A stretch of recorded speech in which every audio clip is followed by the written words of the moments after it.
So again, he's dealing with the same issue. We're going to read here in chapter 2, verse 29, as we continue.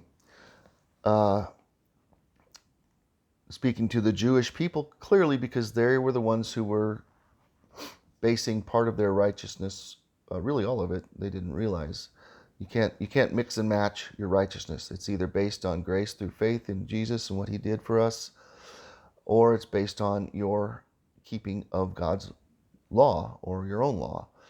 And Paul is saying, for circumcision benefits you if you observe the law, because it's part of the law. So if you want to be saved by the law, even though you've made circumcision the main point as a Jew in the early first century, you've made that the main point of the law in your mind, in your opinion. But if you are a lawbreaker, your circumcision becomes uncircumcision. So he's saying, if you think that your circumcision is going to make you superior, and that's something you have to add to your faith in Jesus in order to be saved, then you better keep the whole law perfectly, because there's two ways of salvation. One is to keep the law perfectly and never break it. And you can be saved that way if you can pull it off.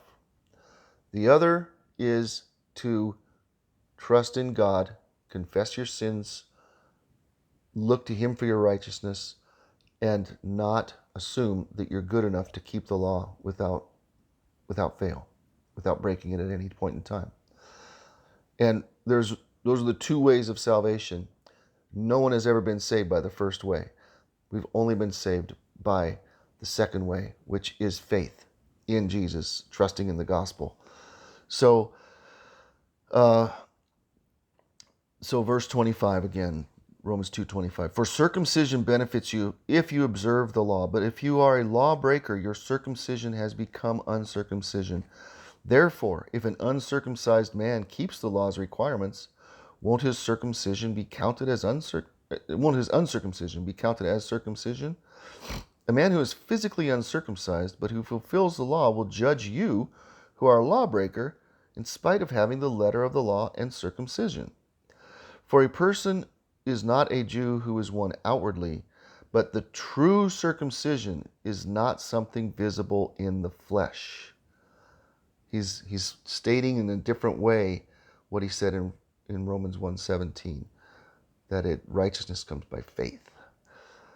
On the contrary, a person is a Jew who is one inwardly, and circumcision is of the heart, by the Spirit, not by the letter. That man's praise is not from men, but from God. He's not saying, be a fool, go out there. You notice he didn't say, you're, a person who is not physically keeping himself away from adultery will be counted as not an adulterer if he just believes in Jesus. He didn't use that, because that's a little different category than the law that he's talking about here. Those are actually moral standards that God does produce. God does bring us into a place of actually living in a righteous life. So he doesn't use immorality as the standard that we should, like, to say, don't just ignore morals completely. Whatever you think you and a consenting adult decide is just fine. He doesn't say, it's go ahead and steal. You can be a thief if you want to, and not, but you won't be a thief inwardly because you have faith in Jesus. He's saying these signs, these physical signs, and this is apparently what the Jewish people were putting most of their condemnation of the Gentiles and their feeling of superiority towards them. They were basing it on things such as what foods they were eating, whether or not they were circumcised, whether or not they kept certain holy days. They were ritualistic practices that were worthless. They're worthless for righteousness. and they are not the kind of thing that God brings into our heart and as He purifies us through the grace that we receive by faith. We are not purified in thought and deed by, oh, I see now how important it is to wear clothes. Jesus said this, uh, I think in Matthew 7-ish, 4, 5, 7, I don't remember. He said, you worry so much about what people wear, and what defiles people is what comes out of their heart, not what they're wearing, not what they're, he didn't mention circumcision at that point, I don't think, but not what they eat, not what they wear. You Pharisees are so worried about those little things, and things that come out of a person's heart is the adultery and the murder and the theft. And those are the things that get purified by God as we do receive His truth, receive the gospel. And those are the things that we bring to Him in confession as we fail. We don't need to come every day and say, I'm so sorry I'm still not circumcised. I'm so sorry that I ate pork today. Now, if your heart just is so, Paul says this in chapter 11 or chapter 12 actually, if someone's heart is just so wounded by that, then don't do it. If you think that it's wrong, don't do it. Don't reject what things that you've been brought up with and think of as wrong that really maybe God doesn't care as much about as you thought He did. And don't flaunt that in somebody else's face if they think that it's wrong. But learn what really matters. Learn the things that really matter and allow God to purify you and give you the grace to live a godly life. Be humble and accept the gospel. Receive the gospel and trust in God by faith. That will give you true righteousness, because that is how righteousness is actually obtained. It's not obtained by keeping the law. So it does get a little confusing, I would say, because we have certain things that Paul made clear as an apostle of God. Those things have passed on. They don't matter. Even which day do you choose to set aside and worship God? He said, I think in Corinthians on this one, he said it's just not something to argue about. If you think it needs to be the first day of the week, go do that the first day of the week.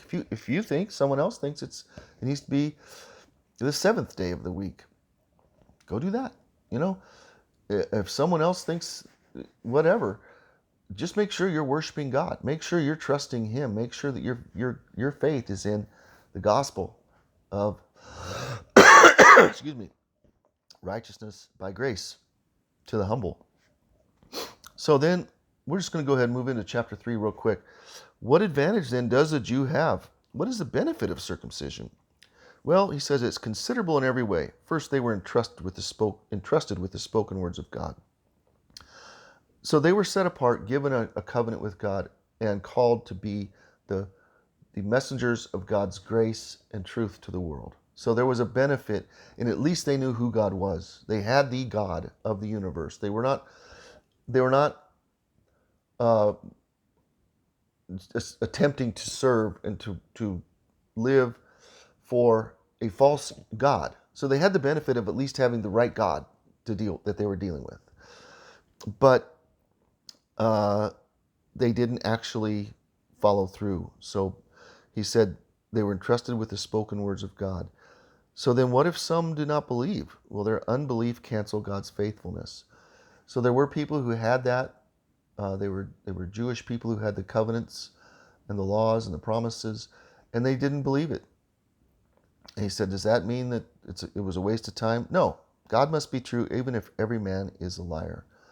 So we're moving again into a little bit more of his understanding and explanation of what it means.